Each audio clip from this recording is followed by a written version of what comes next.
ಬ್ಯಾಂಕ್ಗಳು ಮುಂಜಾಗ್ರತಾ ದೃಷ್ಟಿಯಿಂದ ಕಡ್ಡಾಯವಾಗಿ ಸುರಕ್ಷತಾ ಕ್ರಮಗಳನ್ನು ಅನುಸರಿಸಬೇಕು ಅಂತ ಸಿಪಿಐ ವಸಂತ ಅಧಿಕಾರಿಗಳಿಗೆ ಕಟ್ಟುನಿಟ್ಟಿನ ಸೂಚನೆ ನೀಡಿದರು. ಪಟ್ಟಣದ ಬೀರಲಿಂಗೇಶ್ವರ ಸಮುದಾಯ ಭವನದಲ್ಲಿ ಶನಿವಾರ ತಾಲೂಕಿನ SBI, Canara bank of Baroda ಸೊಸೈಟಿಗಳು ಹಾಗೂ ವಿವಿಧ ಬ್ಯಾಂಕ್ ಅಧಿಕಾರಿಗಳ ಸಭೆ ನಡೆಸಿ ಮಾತನಾಡಿದ ಅವರು, ಮಂಗಳೂರಿನ ಉಳ್ಳಾಲದಲ್ಲಿ ಮುಸುಕುದಾರಿ ವೇಷದಲ್ಲಿ ಬಂದು ಕಳ್ಳರು ಬ್ಯಾಂಕ್ನಲ್ಲಿ ನಗದು ದೋಚಿ ದರೋಡೆ ನಡೆಸಿದ್ದಾರೆ. ಈ ಹಿನ್ನೆಲೆಯಲ್ಲಿ ಎಲ್ಲಾ ಬ್ಯಾಂಕ್ಗಳಲ್ಲಿ ಸಿಸಿಟಿವಿ ಕಡ್ಡಾಯವಾಗಿ ಅಳವಡಿಸಬೇಕು. ಎಟಿಎಂ ಹಾಗೂ ಬ್ಯಾಂಕ್ಗಳಲ್ಲಿ ಹಗಲು ರಾತ್ರಿ ಕರ್ತವ್ಯ ನಿರ್ವಹಿಸುವ ಸೆಕ್ಯೂರಿಟಿ ಗಾರ್ಡ್ಗಳಿಗೆ ಉತ್ತಮ ತರಬೇತಿ ನೀಡಬೇಕು. ಬ್ಯಾಂಕ್ ಹೊರಗೆ ಮತ್ತು ಒಳಗೆ ಎರಡೂ ಕಡೆ ಸಿಸಿಟಿವಿ ಹೊಂದಿರಬೇಕು. ಐರನ್ ಡೋರ್ ಲಾಕ್ ಅಳವಡಿಸಬೇಕು. ನಗದು ಸಾಗಿಸುವಾಗ ಎಚ್ಚರಿಕೆ ವಹಿಸಬೇಕು ಅಂತ ತಿಳಿಸಿದ್ರು.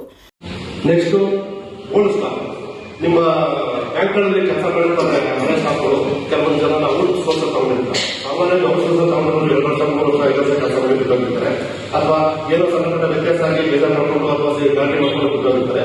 ಈ ಸ್ಟಾಫ್ಗಳ ಬಗ್ಗೆ ನಾವು ದಯವಿಟ್ಟು ಗಮನ ಇರಲಿ. ಈ ಬ್ಯಾಂಕ್ ಆಫೀಸ್ ನಾನು ಮೊದಲೇ ಹೇಳಿದಾಗೆ ಬ್ಯಾಂಕ್ ಆಫೀಸ್ ಏನಾಗಿದೆ, ಆಫೀಸ್ಗಳಲ್ಲಿ ಮ್ಯಾಕ್ಸಿಮಮ್ 95% ಜನ ಇನ್ವಾಲ್ವ್ ಆಗೋದು, ಆರೋಪಗಳು ಇನ್ವಾಲ್ವ್ ಆಗೋದು ಬ್ಯಾಂಕಲ್ಲಿ ಕೆಲಸ ಮಾಡಿರ್ತಕ್ಕಂಥದ್ದು. ಬ್ಯಾಂಕಲ್ಲಿ ಏನ್ ಸಿಸ್ಟಮ್ ಇರುತ್ತೆ ಅದು ಗೊತ್ತಿಲ್ಲ, ಆಯ್ತಾ? ನನ್ನ ಕ್ಷೇತ್ರ ಕಡೆ ನನ್ನ ಉದ್ಯೋಗ ನಂದಿದ್ದೇವೆ. ನಿಮ್ ಕ್ಷೇತ್ರದಲ್ಲಿ ಏನಿರುತ್ತೆ ಅಂತ ನಿಮ್ಮಲ್ಲಿ ಕೆಲಸ ಮಾಡಿದ್ರೆ ಗೊತ್ತಾಗೋದು, ಹೊರಗಡೆ ಗೊತ್ತಾಗಲ್ಲ, ನಮ್ಗಳು ಗೊತ್ತಾಗಲ್ಲ. ನಾನು ಬದುಕಿದ್ರೆ ತಿಳ್ಕೋಬೋದಷ್ಟೇ. ತಿಳ್ಕೊಂಡ ತಕ್ಷಣ ಎಕ್ಸ್ಪರ್ಟ್ ಆಗಿ ನಿಮ್ಮನ್ನ ನಾನು ಅಟ್ಯಾಕ್ ಮಾಡಿ ಅಥವಾ ನಿಮಗೆ ಮೋಸ ಮಾಡಿ ನನ್ನ ಅಮೌಂಟ್ ತಗೊಳ್ಳೋಕೆ ಸಾಧ್ಯ ಇಲ್ಲ.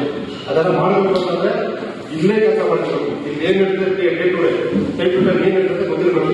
10 ಗಂಟೆಗೆ 9 ಗಂಟೆ ಬಂದು ಯಾರು ಕಾಂಪೌಂಡ್ ಮಾಡ್ತಾರೆ, ಓಪನ್ ಮಾಡ್ತಾರೆ, ಏನೇನು ಪ್ರೋಸೆಸ್ ಇರುತ್ತೆ, ಎಷ್ಟು ಜನಕ್ಕೆ ಪಬ್ಲಿಕ್ಸ್ ಹೊರಗಡೆ ಬರ್ತಾರೆ, ಗ್ರಾಹಕರು ಬರ್ತಾರೆ, ಅಮೌಂಟ್ ಎಷ್ಟು ಹೊಡಿತಾ ಬಂದ್ರೆ ಅಮೌಂಟ್ ಎಷ್ಟು ಹೊರಗೆ ಕೊಡ್ತೀರಿ.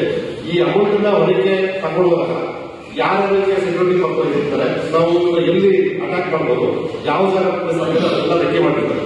ನಾವು ದಯವಿಟ್ಟು ನಿಮ್ಮ ಸಂಸ್ಥೆಗಳಲ್ಲಿ ಕೆಲಸ ಔಟ್ಸೋರ್ಸಿಂಗ್ ಕೆಲಸ ಮಾಡ್ತಕ್ಕಂಥವ್ರು ಮತ್ತೆ ಕೆಲಸ ಬಿಟ್ಟೋಗಿರೋ ಬಗ್ಗೆ ಗಮನ ಇರಲಿ, ಮತ್ತೆ ಅವರಿಗೆ ಹೇಳಿರ್ತೀವಿ. ಇನ್ ಕೇಸ್ ಅಫೇಸ್ ನಡೀತು ಅಂತಂದ್ರೆ ನಮ್ಗೆ ಕೆಲಸ ಮಾಡುವಂತ ದಲಿತರಿಗೆಲ್ಲ ಅವರು ಹೋದ್ಮೇಲೆ ಬ್ಯಾಂಕ್ ಸ್ಟಾಫ್ ಮೀಟಿಂಗ್ ಮಾಡಿ ಆಗ್ತಾ ಇದೆ. ಅಲ್ಲಿ ನಿಮಗೆ ಕನೆಕ್ಟ್ ಆಗಿರೋ ಹೋಗಿರೋದು, ನಿಮಗೆ ಕನೆಕ್ಟ್ ಆಗಿರೋದೇ ಅಮೌಂಟ್ ಹೋಗಿರೋದು. ಹಾಗಾಗಿ ನಿಮ್ಗಳ ಸಂಸ್ಥೆಯಲ್ಲಿ ಕೆಲಸ ಮಾಡುವ ಉದ್ಯೋಗಿಗಳನ್ನ ಎಚ್ಚರಿಸ್ತಕ್ಕಂಥದ್ದು, ಅವೇರ್ನೆಸ್ ಮಾಡ್ತಕ್ಕಂಥದ್ದು ಕರ್ತವ್ಯ. ಸೊ ನೀವು ಹೋಗಿ ಅದನ್ನ ನೀವು ಮಾತಾಡಿ ಎಲ್ಲ ಸಮಸ್ಯೆ ಆಗ್ತವೆ. ಯಾಕಂದ್ರೆ ಪೊಲೀಸರು ಕರೆದು ಇದರ ಎಕ್ಸ್ಟೆನ್ಷನ್ ಕೊಟ್ಟಿದ್ದಾರೆ. ನೀವು ನಿಮ್ ಸುತ್ತಮುತ್ತ ಹೋಗ್ತಕ್ಕಂಥ ವ್ಯಕ್ತಿಗಳನ್ನ, ನಿಮ್ ಸುತ್ತಮುತ್ತ ಓಡಾಡ್ತಕ್ಕಂಥ ಯಾರು ನಮ್ಮನ್ನು ಅಬ್ಸರ್ವ್ ಮಾಡ್ತಿದ್ದಾರೆ, ಬ್ಯಾಂಕ್ಗಳಲ್ಲಿ ಅನುಮಾನಾಸ್ಪದ ಯಾರು ಇರ್ತಾರೆ, ಯಾರು ಮುಂದೆ ಕೆಲಸದವರು ಹೊರಗಡೆ ಇರ್ತಾರೆ, ಅವರನ್ನ ಅಬ್ಸರ್ವ್ ಮಾಡಿ ಈ ಕಾರ್ಯಕ್ರಮ ಮುಗಿಸ್ತೀರಾ, ಹೊರಗಡೆ ಮ್ಯಾನೇಜರ್ಗಳು ಮತ್ತೆ ಅಸಂಖ್ಯಾತು ಅವಾಗ ಅಬ್ಸರ್ವೇಷನ್ ಮಾಡಿ ನಿಂತು ಅಂತಂದ್ರೆ ದಯವಿಟ್ಟು ನಾವು ಪೊಲೀಸ್ ಅವರಿಗೆ ಅವರು ಒಂದು ಫೋನ್ ಮಾಡೋದು ಸಾಧ್ಯ. ನಿಮ್ದು ಯಾವುದೇ ಸಮಸ್ಯೆ ಆದರೂ ಕೂಡ ನಿಮ್ಮ ಮನೆಯಲ್ಲಿ, ನಿಮ್ಮ ಉದ್ಯೋಗ ಸ್ಥಳದಲ್ಲಿ, ನೀವು ಹೊರಗಡೆ ಓಡಾಡ್ತಾರೆ, ಯಾವುದೇ ಜಾಗದಲ್ಲಿ ಒಂದು ಆಕ್ಸಿಡೆಂಟ್ ಇಂದ ಹಿಡಿದು ಬೇರೆ ಯಾವುದೇ ಆಫೀಸ್ ಆದ್ರೂ ಕೂಡ ತಾವು 112ಗೆ ಫೋನ್ ಮಾಡಿದ್ರೆ ಇಮಿಡಿಯೇಟ್ ಎಕ್ಸಿಡೆಂಟ್ 5 to 10 minutes ಕೂಡ ಪೊಲೀಸರು ಬರ್ತಾರೆ. ಆ ಸಿಸ್ಟಮ್ ಇದೆ, ಆಯ್ತಾ? ಅದಕ್ಕೋಸ್ಕರನೇ ಕಾಲಕ್ಕೆ 2 ಬೇಕಾದ್ರೆ ಬಿಟ್ಟಿರ್ತೀವಿ. ಆ ಬೇಕಾದ್ರೆ ಬಿಟ್ಟಿಗೆ ನಮ್ಮೆಲ್ಲ ಸೂಪರ್ವೈಸರ್ ಆಗಿದೆ. ನೀವು 112 ಒಂದ್ಸರಿ ಕಾಲ್ ಮಾಡಿದ್ರೆ ಕಾಲು ಬೆಂಗಳೂರು ಆಗಲ್ಲ, ಲಾಗಾದ 5 to 10 minutes ಒಳಗಡೆ ರೆಸ್ಪಾಂಡ್ ಮಾಡಬೇಕು. ಅದಕ್ಕೋಸ್ಕರ ಒಳ್ಳೆ ವೇತನಗಳನ್ನು ಕೊಟ್ಟು ಬಿಟ್ಟಿದ್ದೀವಿ. ನೀವು ಏನೇ ಅನುಮಾನಾಸ್ಪದ ಯೋಚನೆಗಳು ಬಂದ್ರೆ ಅಥವಾ ಡೌಟ್ ಬಂದ್ರೆ, ಡೌಟ್ಫುಲ್ಲಿ ಅವ್ರು ಕಾಣ್ತಾ ಇದ್ದಾರೆ, ನೀವು 112ಗೆ ಕಾಲ್ ಮಾಡಿ. ಮತ್ತೆ ನನ್ನ ನಂಬರು ಯಾರು ಅಮೌಂಟ್ ಡ್ರಾ ಮಾಡೋದು ಗೊತ್ತಾಗ್ತದೆ. ಅಮೌಂಟ್ ಡ್ರಾ ಮಾಡೋದು ಏನಿರುತ್ತೆ, ನಾನು ಅಮೌಂಟ್ ಡ್ರಾ ಮಾಡ್ಕೊಂಡು ನಾನು ಬಂದಿನ ಬರಲ್ಲ, ನನ್ನ ಆಗ್ತಾ ಇರ್ತದೆ. ನಾನು ಬಂದೇನು ಮಾಡ್ತೀನಿ ಅದಕ್ಕೆ ಬಂದು ಯಾಕಂತೀನಿ. ನಿಮ್ಮ ನನ್ನ ಬಂದು ಫಸ್ಟ್ ಮ್ಯಾನೇಜರ್ ಮಾತಾಡಿ ಅಥವಾ ಕ್ಯಾಶ್ ಮಾತಾಡ್ತು, ನಾನು ಫಸ್ಟ್ ಆದಷ್ಟು ಲೆವೆಲ್ ಡೆವಲಪ್ಮೆಂಟ್ ಮಾಡಿದ್ರೆ ನಾನು ಅಮೌಂಟ್ ಡ್ರಾ ಮಾಡ್ತೀನಿ. 70% ಕ್ಲಿಯರ್ ಮಾಡೋದು ಸಮಸ್ಯೆ ಇರೋದೆಲ್ಲ ಬಂದು ಬೇರೆ ಆರ್ಡರ್ ಮಾಡ್ತಾರೆ. ಇವರು ಅಸಲು ಮಾಡ್ತಿರ್ತಾರೆ. ಹೊರಗೆ ಬಂದ ತಕ್ಷಣ ಇವ್ರೇನ್ ಮಾಡ್ತಾರೆ, ಬ್ಯಾಂಕ್ ತಗೊಂಡ್ರೆ ಬ್ಯಾಂಕ್ ಇರ್ತದೆ, ನೋಡೋಣ ಇನ್ನೊಂದು ರದ್ದು ಬಂದಿದೆ, ಇಲ್ಲಿ ನೋಡಿದ್ರೆ ನಿಮಗೆ ಬಟ್ಟೆ ಖರೀದಿದೆ, ನೋಡಿ ಇಲ್ಲಿ ಏನೋ ಒಂದು ವಸ್ತು ಬೇರೆ ನಿಮಗೆ ನೋಡಿ ಕರ್ನಾಟಕ ಬರ್ತದೆ, ಅವ್ರ ಹಣ ಇಟ್ಕೊಂಡು ಹೋಗಿರ್ತಾರೆ. ಅದೇ ಆಗ ನಾವು ಸಿಸಿಟಿವಿ ಚೆಕ್ ಮಾಡಿದಾಗ ಹೊರಗಡೆ ಸಿಸಿಟಿವಿ ಇರಲ್ಲ. ನೀವು ಬ್ಯಾಂಕ್ ಸಿಸಿಟಿವಿ ಹೊರಗಡೆ ಮಾಡ್ಕೊಳ್ಳೋದಿಲ್ಲ. ಸಾಧ್ಯವಾದಷ್ಟು ನಿಮ್ಮ ಬ್ಯಾಂಕಿಂದ ಒಂದಷ್ಟು ದೂರ ರಸ್ತೆಗಳ ಬ್ಯಾಂಕ್ ಸಾಧ್ಯವಾಗಿ ರಸ್ತೆ ಅಕ್ಕಪಕ್ಕ ಇರ್ತವೆ. ಯಾಕಂದ್ರೆ ಜನಗಳ ಅನುಕೂಲ ಆಗುತ್ತೆ, ಮನೆ ಮಾಡಿದ್ದ ಬರ್ತಕ್ಕಂಥ ವೆಹಿಕಲ್ಗಳು, ಇರ್ತಕ್ಕಂಥ ವೆಹಿಕಲ್ಗಳು, ಅಲ್ಲಿ ಅಬ್ಸರ್ವ್ ಮಾಡತಕ್ಕಂಥ ವ್ಯಕ್ತಿಗಳನ್ನ ನೀವು ಐಡೆಂಟಿಫೈ ಮಾಡತಕ್ಕಂಥ ಸಿಸಿಟಿವಿಗಳನ್ನ ದಯವಿಟ್ಟು ಹೊರಗಡೆ ಇನ್ಸ್ಟಾಲೇಷನ್ ಮಾಡ್ಕೋಬೇಕು. ಇದು ನಿಮಗೂ ಕೂಡ ನಾಳೆಗೆ ನೀವು ನಿಮ್ಮ ಯಾವುದೋ ಫ್ಯಾಮಿಲಿ ಮೆಂಬರ್ಸ್ಗೆ, ನಮ್ಮ ಯಾವುದೋ ಫ್ಯಾಮಿಲಿ ಮೆಂಬರ್ಸ್ ಸೇಮ್ ಸಮಸ್ಯೆ ಅಲ್ವಾ, ಅದಕ್ಕೆ ನಾವು ರಕ್ಷಣೆ ಕೊಡಬೇಕಾಗಿರೋದು ನಮಗೆ ಎಷ್ಟು ಪ್ರಾಥಮಿಕ ಕರ್ತವ್ಯ ಇರ್ತದೋ ನಿಮಗೂ ಅಷ್ಟು ಜವಾಬ್ದಾರಿ ಇರುತ್ತೆ. ಹಾಗಾಗಿ ವೆಹಿಕಲ್ಗಳನ್ನ ಐಡೆಂಟಿಫೈ ಮಾಡ್ತಕ್ಕಂಥ ವೆಹಿಕಲ್ ನಂಬರ್ಗಳನ್ನ ಐಡೆಂಟಿಫೈ ಮಾಡ್ತಕ್ಕಂಥ ರಿಸರ್ವೇಷನ್ ಕ್ಯಾಮ್ರಾಗಳನ್ನ ನಾವು ಹೊರಗಡೆಗೆ ಇನ್ಸ್ಟಾಲ್ ಮಾಡಬೇಕು.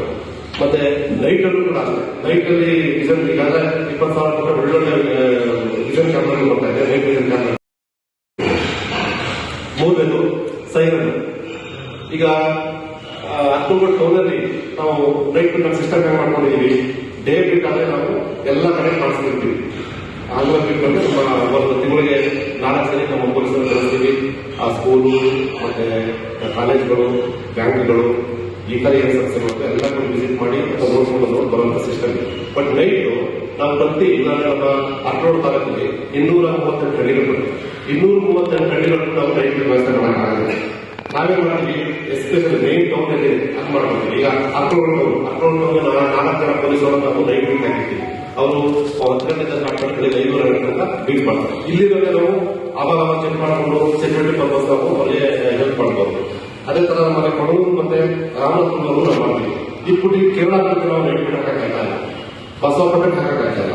ಹೀಗೆ ಏನ್ ಮೇನ್ ನಿಮ್ಮ ಒಂದು PSCC ಬ್ಯಾಂಕ್ಗಳು, ಕೋಆಪರೇಟಿವ್ ಬ್ಯಾಂಕ್ಗಳು ಮತ್ತೆ ಏನು ಕಮರ್ಷಿಯಲ್ ಬ್ಯಾಂಕ್ಗಳಿವೆ, ಈ ಬ್ಯಾಂಕ್ಗಳು ಹಳ್ಳಿಗಳ ಹೋಬಳಿಗಳ ಲೆವೆಲಲ್ಲಿ, ಗ್ರಾಮ ಪಂಚಾಯತಿ ಲೆವೆಲಲ್ಲಿ ಇದ್ದಾಗ ನಾವಲ್ಲಿ ರಕ್ಷಣೆ ಕೊಡಕ್ಕೆ ಲೈಟ್ ಹಾಕಿ ಚೆಕ್ ಮಾಡಕ್ಕೆ ಆಗ್ತದೆ. ಅದಕ್ಕೆ ಸಂಬಂಧ ನಾವು ಇಷ್ಟನ್ನ ನಾವು ನಿಮಗೆ ಹೇಳ್ತಾ ಇದ್ದೀವಿ. ಸೈರನ್ ಈಗ ಒಂದು ನಿಮ್ಮೆಲ್ಲ ಈಗ ನೋಡಿರ್ಬೋದು, ಒಳ್ಳೊಳ್ಳೆ ಜ್ಯುವೆಲರಿ ಶಾಪ್ಗಳಲ್ಲಿ ಜಸ್ಟ್ ಗಾಡಿ 12 ಗಾಡಿ ಗೋಸದಲ್ಲಿ ಬೀಸುವಂತ ಸೈರನ್ ಗಮನಿಸಿದ್ರಾ? ಹೊಳೆನರಸೀಪುರ ಉಪವಿಭಾಗದ ASP ಶಾಲು ಮಾತನಾಡಿ, ಬ್ಯಾಂಕ್ಗಳಲ್ಲಿ ದರೋಡೆ ನಡೆಸಲು ಇತ್ತೀಚಿನ ದಿನಗಳಲ್ಲಿ ಕಳ್ಳರು ನಾನಾ ಕೈಚಳಕ ನಡೆಸುತ್ತಿದ್ದಾರೆ. ಇದಕ್ಕೆ ತಕ್ಕಂತೆ ಅಧಿಕಾರಿಗಳು ಕೂಡ ಹೆಚ್ಚಿನ ಮುಂಜಾಗ್ರತೆ ವಹಿಸುವುದು ಸೂಕ್ತ. ಈ ನಿಟ್ಟಿನಲ್ಲಿ ಬ್ಯಾಂಕ್ ಅಧಿಕಾರಿಗಳು ಮತ್ತು ಸಿಬ್ಬಂದಿ ಸದಾ ಜಾಗೃತರಾಗಿರಬೇಕು ಅಂತ ತಿಳಿಸಿದರು.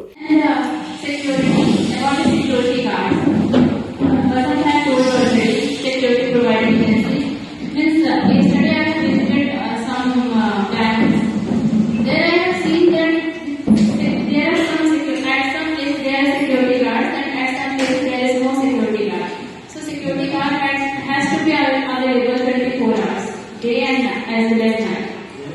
So that security guards should have some capacity to guard the banks. They are not, they don't have previous policing experience or not establishment. So you should have see that they have capacity to protect the banks. So one thing is this. And we are putting on posters in all the banks, so that in that poster you will have the number of sub-inspector, inspector and DIC.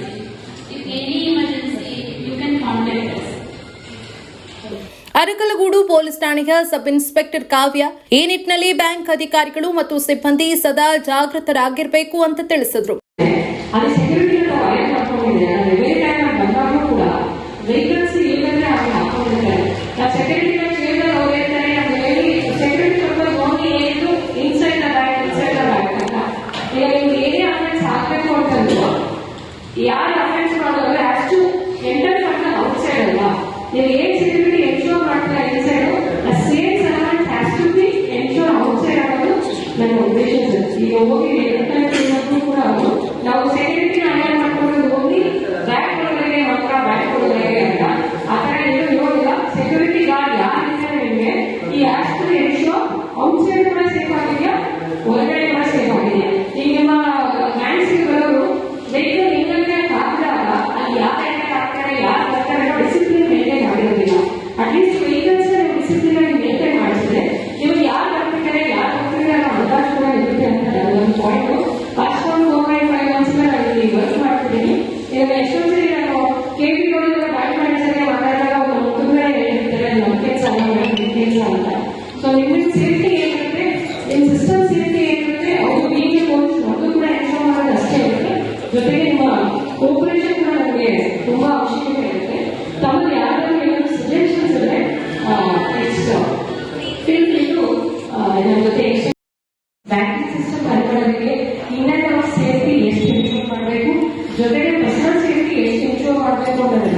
ಏನೆಲ್ಲ ನಾವು ಇದಕ್ಕೆ ಹೇಳ್ಬೇಕು ಅನ್ನೋದು ಎಲ್ಲ ವಿಚಾರಗಳನ್ನು ನಿಮಗೆ ಸರಾಗವಾಗಿ ವಿವರವಾಗಿ ಸರ್ ತಮಗೆ ತಿಳಿಸ್ಕೊಟ್ಟಿದ್ದಾರೆ.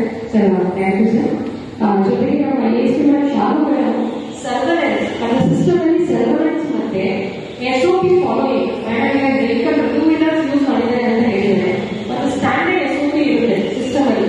ಆ ಸ್ಟ್ಯಾಂಡರ್ಡ್ SOP ಫಾಲೋ ಮಾಡೋದು ಎಷ್ಟು ಇಂಪಾರ್ಟೆಂಟ್ ಅನ್ನೋದ್ರ ಬಗ್ಗೆ ನಮಗೆ ತಿಳಿಸ್ಕೊಟ್ಟಿದ್ದಾರೆ. ಜೊತೆಗೆ ನಮಗೆ ಹೇಳಿದ್ದಾರೆ ಡಿಸ್ಟ್ರಿಕ್ಟ್ ಆಫೀಸರ್ಸ್ ಯಾರಾದ್ರೂ ನೀವು ಎಲ್ಲ ಬ್ಯಾಂಕ್ಗಳು ನಾವು ಕೊಣನೂರು ಪೊಲೀಸ್ ಠಾಣೆ ಸಬ್ ಇನ್ಸ್ಪೆಕ್ಟರ್ ಪ್ರಹ್ಲಾದ್ ಉಪಸ್ಥಿತರಿದ್ದರು.